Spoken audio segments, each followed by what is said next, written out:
જય માતાજી, હું પીટી જાડેજા મીડિયાને જણાવવા માંગુ છું કે અત્યારે મારી ઓડિયો ક્લિપ જે વાયરલ થઈ છે, આપ જણાવો છો એ માધ્યમથી આપને જણાવું છું કે સંકલન સમિતિમાં અમે રાજીનામું આપ્યું નથી, આપવાનું નથી. આનાથી વધારે સ્ટ્રોંગ સમિતિ બનશે એવા અમારા અને સમાજના પ્રયાસો છે. સમાજમાંથી મને કહેવામાં આવે છે કે સમાજમાં હજારો યુવાનો, લાખો યુવાનો તમારા સમર્થનમાં છે, તો તમારી સંકલન સમિતિ કેમ ચૂપ છે?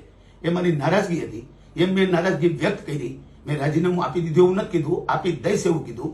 એટલે સંકલન સમિતિ અત્યારે ચર્ચા થઈ, જે ઓડિયો ક્લિપ છે એ ઓડિયો ક્લિપ જે સંકલન સમિતિનું 14નું જે ગ્રુપ છે એમાં છે, એમાંથી આ કોઈ વાયરલ કરી છે. એટલે મારી જે નારાજગી તો હતી, પણ હું જે વિચારતો હતો એ મુજબ જ આ કોઈ એક વ્યક્તિ છે. એટલે અત્યારે મને સંકલન સમિતિમાં બધાના ફોન આવે છે કે જે એક વ્યક્તિ છે એ મેં કીધું હું સાયબર ક્રાઇમમાં ફરિયાદ કરી એમનું નામ જાણી લઈશ, તો આપણે એને એકને દૂર કરશું. તો આખી સંકલન સમિતિને મેં કીધું, આખી સંકલન સમિતિને મેં કીધું જ નથી, બરાબર છે. મારી નારાજગી હતી એ મેં ક્લિપમાં મૂકી, એટલે કે 14 જણા સાંભળી અને એ નિવેદન કરે. પણ નિવેદન મેં કરવાનું કીધું નથી, મારી નારાજગી એ નહોતી. સમાજ મને પૂછે છે, મારે જવાબ આપવો પડે, એટલે મેં રાજીનામું આપ્યું નથી, આપવાનું નથી. સમાજમાં હજી આવા બીજા 92 જે તરવૈયા લડવૈયા છે એવા યુવાનોને સમિતિમાં જોડી અને સ્ટ્રોંગ સમિતિ બનાવું છું. સમિતિ કોઈ દી તૂટશે નહીં, ભાગલા કોઈ દી પડશે નહીં.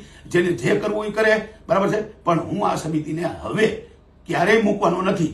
નહીં તો મારો આ કહેવાનો ભાવ એ જ છે, બરાબર છે. એટલે અત્યારે નારાજગી નથી. બધાને મને ફોન આવી ગયા કે આપણે મિટિંગ કરી લઈ, સાંજે ટાઈમ હશે તો મિટિંગ કરશું. મિટિંગમાં અમે સંકલન સમિતિના આ એકને બાદ કરતા સાંજ સુધીમાં અમે એમનું નામ તો બહાર લઈ લેશું. એને મિટિંગમાં નહીં બોલાવી અને બધા સાથે મિટિંગ કરીને ચર્ચા કરશું. જય માતાજી, છાત્ર ધર્મ કે ભારત માતા કી જય.